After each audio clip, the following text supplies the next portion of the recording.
आखिरी गेंद नौमी बॉलिंग ते बजा आंदा है। तारक ने छक्का लाना, छक्का चाहिए, वाइड कर दी नौमी ने। आखिरी गेंद बाउंड्री चाहिए है।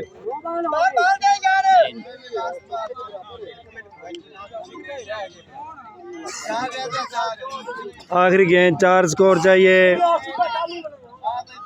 तारक फराम 4 डी, सलमान नौमी। आखिरी गेंद, सुपर ओवर का मैच है। पहले स्कोर बराबर हो गया, एक गेंद पर 3 स्कोर चाहिए था। बैट्समैन ने सिंगल नहीं लिया। तारक,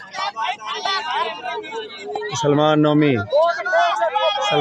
भागते हुए आ रहा है, तारक के पास आई।